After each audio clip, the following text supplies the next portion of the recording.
एक नया इतिहास लिखेंगे। साथियों नमस्ते, मैं हूँ ज्ञानेश वाकुड़कर और आप देख रहे हैं लोक जागर इंडिया चैनल। आज हम खुल्लम खुल्ला बात करेंगे एक अलग विषय पे। साथियों, अहमदाबाद से लंदन जाने वाली फ्लाइट नंबर 787 787 नंबर की फ्लाइट ड्रीम लाइनर के साथ में बहुत बड़ा हादसा हुआ। 265 लोगों के मारे जाने की खबर है। उस फ्लाइट में 242 पैसेंजर्स और उनके साथ में जो क्रू होते हैं उनकी टोटल संख्या थी 242। उसमें से 241 लोगों की मौत हो गई है और रमेश विश्वास कुमार बहुत ही अलग तरीके से चमत्कारिक रूप से वो बच गए हैं। वो अभी बड़े खुश किस्मत है। हमारे गृह मंत्री अमित शाह जी ने भी उनसे बात की है। ये जो विमान गिर गया है वो रिहायशी इलाके में गिरा, एक हॉस्टल पे गिरा जो मेडिकल कॉलेज का हॉस्टल था और मेडिकल कॉलेज के हॉस्टल में रहने वाले कई स्टूडेंट्स भी उसमें मारे गए और आजू बाजू के लोग भी मारे गए। अमित शाह ने बोला है कि ऐसे हादसे होते रहते, ज़्यादा ये ऐसे हादसे रोके नहीं जा सकते।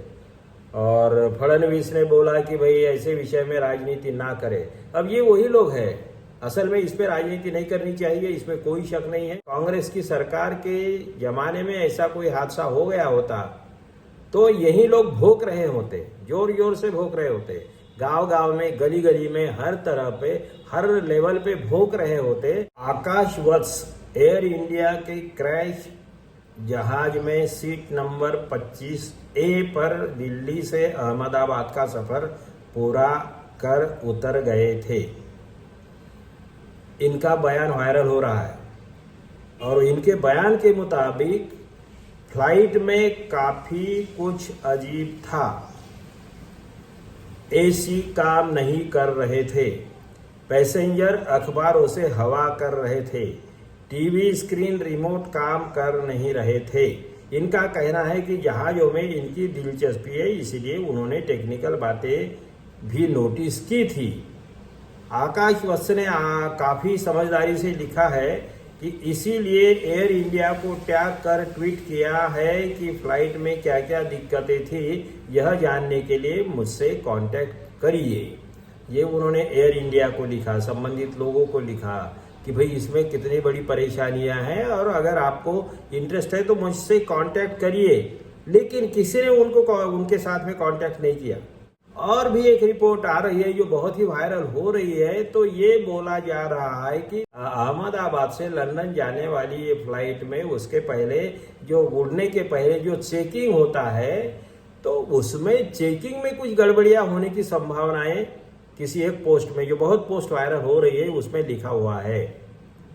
उन्होंने ये बोला, एक सबसे बड़ी बात तो ये है, ताज्जुब वाली बात यह है कि दोनों इंजन, विमान में 2 इंजन थे और दोनों इंजन एक साथ में फेल कैसे हो जाते हैं, और वो भी हवाई जहाज उड़ने के पहले ही 5-7 मिनट में फेल हो जाते हैं। ऐसा कैसे हो सकता है?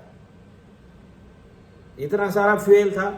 तो उस पोस्ट में ये लिखा हुआ है कि शायद किसी ने न किसी ने कोई साजिश की होगी। ये साजिश का हिस्सा है। साजिश होने की वजह कुछ लोग ये भी बताते हैं, सच क्या है ये हमें मालूम नहीं है। जो सोशल मीडिया में या और मीडिया में भी आ रहा है उसी के बारे में हम बात करते हैं, सच्चाई हमें मालूम नहीं है। लेकिन ये भी बोला है कि विजय रूपानी जो पूर्व मुख्यमंत्री थे गुजरात के, वो भी उसी जहाज में थे और उनकी भी मौत हो गई। तो क्या उनके जान के पीछे कोई लोग पड़े थे? एक घोटाले की बात आई और वो घोटाला दबाने के लिए फिर वहां गुजरात का इतिहास ऐसा है कि मिनिस्टर, ये तो एक्स चीफ मिनिस्टर थे, लेकिन गुजरात में गुजरात का इतिहास ऐसा है जो मोदी जी और शाह जी के दैदीप्यमान कार्यकाल में ही हुआ है कि सिटिंग मिनिस्टर का मर्डर किया गया है गुजरात में। गुजरात की बात कर रहा हूं, और मोदी शाह के राज में सिटिंग मिनिस्टर का मर्डर किया गया है। तो कुछ लोगों ने ये आशंका भी जताई है कि क्या विजय रूपानी के पीछे, क्योंकि वो भी चीफ मिनिस्टर थे और अलग अलग वहाँ के समीकरण ऐसे थे कि मेरे ख्याल से वो अब सच क्या है झूठ क्या है फिर से मैं इसकी हम पुष्टि तो नहीं कर सकते, लेकिन जो भी हो तो कोई ना कोई घोटाले के संदर्भ में उनका कनेक्शन जुड़ता है क्या, उनका हिसाब करने के लिए कुछ हुआ है क्या। क्योंकि दूसरे एक रिपोर्ट में जो लिखा हुआ है वो ये लिखा हुआ है कि जो फ्यूल है वो तो पूरा भरा हुआ था, लंबा सफर था, पूरा भरा हुआ था, और पूरा भरा हुआ फ्यूल होने के बाद में 5 मिनट में ही फ्यूल अगर कॉन्टैक्ट ही टूट जाता है, फ्यूल का सप्लाई ही बंद हो जाता है, इसका मतलब वो पहले से किसी ने बंद किया था और वो मेंटेनेंस वाला जो स्टाफ था उसी में से किसी ने ये बंद किया था, मतलब हवाई जहाज उड़ने से पहले ये सब किया गया है, ऐसा उस पोस्ट में लिखा हुआ है। तो ये बड़े हादसे की तरफ इशारा करता है। सच्चाई क्या है ये हमें मालूम नहीं, हम बता भी नहीं सकते, क्योंकि टेक्निकल जो भी एक्सपर्ट लोग होंगे वही इस मामले में बता सकते हैं। मगर मेन बात यह है इस मामले में कोई रिजाइन करेगा नहीं। एक पोस्ट ये भी घूम रही है, एक पोस्ट ये भी जो बीजेपी के जमाने में जो कैबिनेट मिनिस्टर थे डॉक्टर सुब्रमण्यम स्वामी, और वो सांसद है, बीजेपी के सांसद है, बड़ी हस्ती है, उन्होंने बोला है कि मोदी, शाह और जो सिविल एविएशन मंत्री है उन्होंने रिजाइन करना चाहिए। वो रिजाइन कब करेंगे? बीजेपी में कोई रिजाइन वगैरह नहीं करते हैं, वो कांग्रेस का कल्चर है। हम तो रिजाइन नहीं करेंगे, हम लोगों को मारेंगे, हम बस्तियां जलाएंगे, हम लोगों को जलाएंगे, हम स्टेट के से गुजरात को जलाएंगे, हम मणिपुर को जलाएंगे, हम कई प्रेतों को पानी में बहा देंगे, गंगा में छोड़ देंगे, मगर रिजाइन नहीं करेंगे। पुलवामा हो जाए, पहलगाम हो जाए, सैकड़ों लोग मर जाए, कोई फर्क नहीं पड़ेगा, हम रिजाइन करेंगे नहीं। राजनाथ सिंह जैसे मिनिस्टर का बयान है, और अब तक किसी ने इस मामले में रेसिग्नेशन तो मांगा नहीं भी, क्योंकि ये वो एक जमाना था कांग्रेस के जमाने में कि रेलवे का एक्सीडेंट हो गया तो शास्त्री जी ने रिजाइन कर दिया था, और भी कई मिनिस्टर्स है ऐसे कि जो कांग्रेस के राज में या और भी पार्टियों के राज में रिजाइन कर दिया, मगर बीजेपी वाले रिजाइन नहीं करते हैं। बीजेपी वाले ऐसे हादसों को अंजाम देते हैं, ट्रेनें जलाते हैं, ऐसा लोगों का कहना है, ये मेरा कहना नहीं है। क्योंकि जो ये आप अगर सोशल मीडिया से लेकर किताबें देखिए, कई पहले का मीडिया देखिए जो निष्पक्ष मीडिया था उस जमाने में, आज तो वो गोबर मीडिया हो गया है। गोदी मीडिया को भी मैं गोबर मीडिया कहूंगा।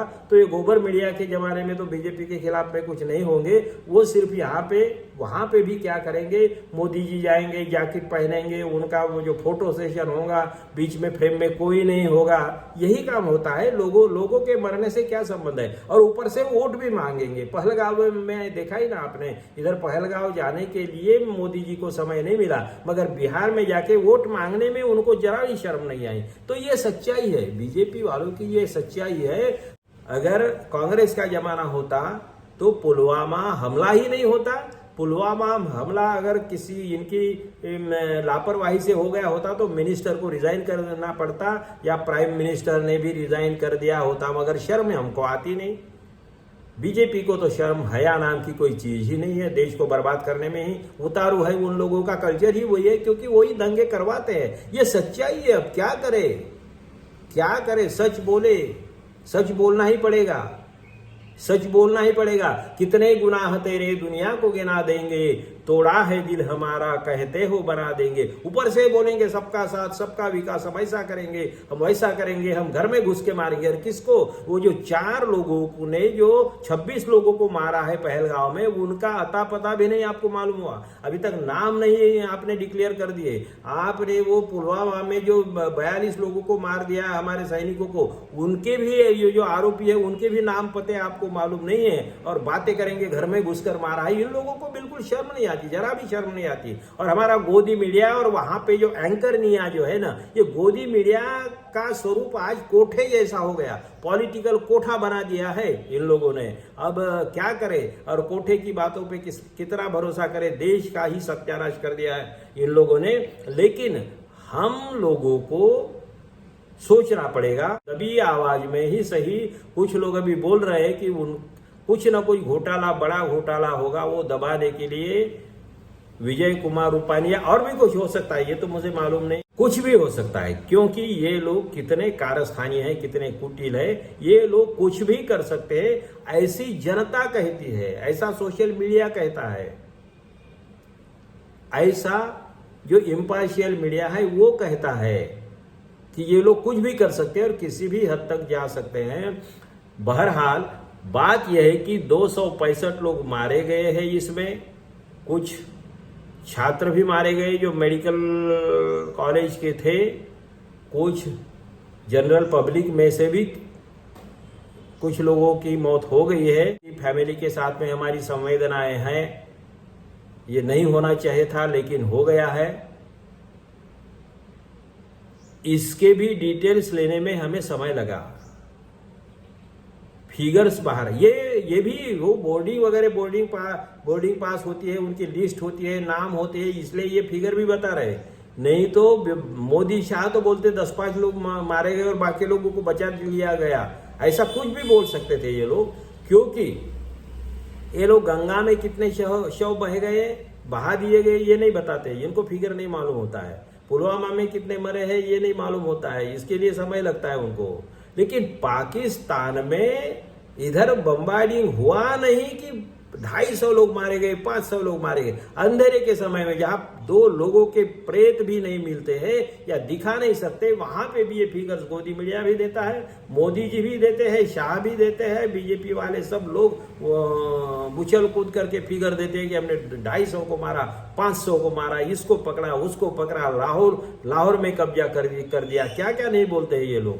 और ये एयरपोर्ट जो था अदानी के कब्जे में था, मेंटेनेंस अदानी के पास में था। अमित शाह ने जरूर बोला है कि उनके लिए क्या है, क्योंकि उनका तो इतिहास है ना, तो उनके लिए ऐसे लोग मरे क्या, इससे कोई उनको फर्क नहीं पड़ता है, बल्कि ये वोट मांगेंगे। मोदी जी तो ऐसे वोट मांगने में माहिर है। राजनीति ना करे, ऐसा हमारे फडणवीस ने भी बोला है। फडणवीस के मामले में ही एक बात बताना जरूरी है कि कोरोना के समय में ही कुछ लोग छुप के एक जगह से दूसरी जगह जाते थे। पालघर के बाजू में एक हादसा हुआ था, 2 साधु लोगों को गलत फहमी में गांव वाले लोगों ने मार दिया था। क्या हो गया कि वहां पे कोई मुस्लिम था नहीं उस गांव में, जिस गांव में घटना हुई पालघर जिले में, गुजरात बॉर्डर पे था ये गांव। वहां से लोग उधर जाना चाह रहे होंगे, जीप से जा रहे थे और ऐसे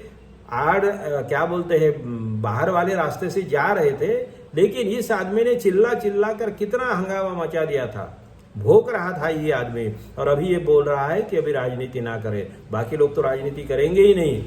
देश को हमने जिन लोगों के हाथ में दिया है अब भुगतना तो पड़ेगा। लेकिन आप देखते रहिए लोक जागर इंडिया चैनल, लाइक करिए, शेयर करिए, सब्सक्राइब करिए। धन्यवाद। यही मेरे देश का कल है। एक नया इतिहास लिखेंगे,